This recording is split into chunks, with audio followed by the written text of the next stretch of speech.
Il était une fois les Hécatonchyres. Il était une fois 3 frères immenses, terrifiants et pourtant oubliés de presque tous. Ils s'appelaient Briarée, Kotos et Gyes.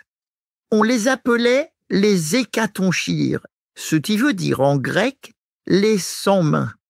Chacun d'eux avait 100 bras puissants et 50 têtes capables de voir dans toutes les directions.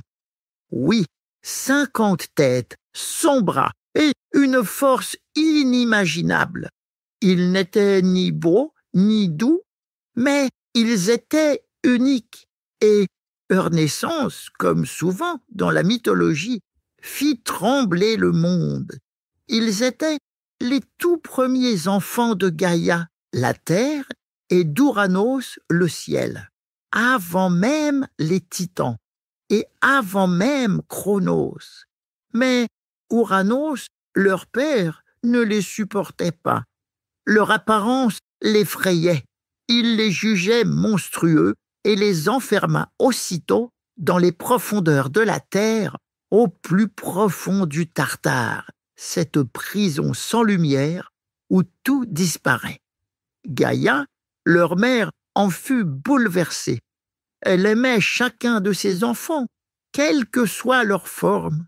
Elle demanda à d'autres de ses fils, les titans, de se révolter contre leur père.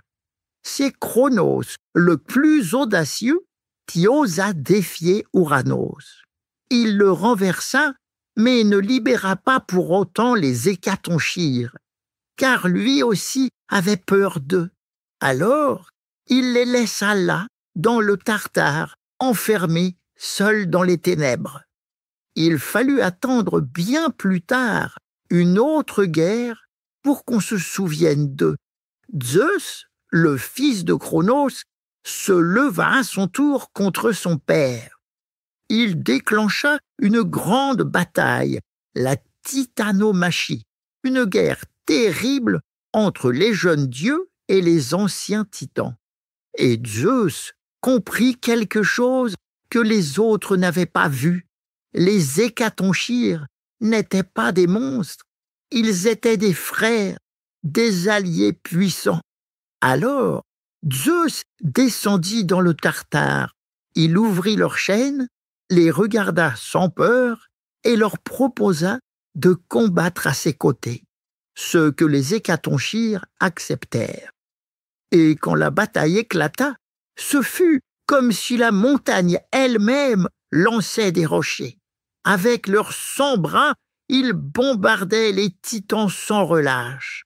Et avec leurs 50 voix, ils faisaient trembler les cieux. Ils firent pencher la victoire du côté de Zeus. Et grâce à eux, le règne des dieux de l'Olympe put enfin commencer. En récompense, Zeus leur donna un rôle d'honneur. Les Hécatonchyres devinrent les gardiens du Tartare. Cette prison qui les avait fait souffrir, ils la protégeaient désormais pour que plus jamais un monstre dangereux ne puisse en sortir. Il était une fois 3 frères aux 100 bras et au cœur fidèle. On avait enfermé par peur, mais qui, libérés, changèrent le cours du monde. Je vais continuer à te raconter les plus grands mythes et contes de notre monde. Alors abonne-toi vite à mon podcast pour ne rater aucune de mes histoires.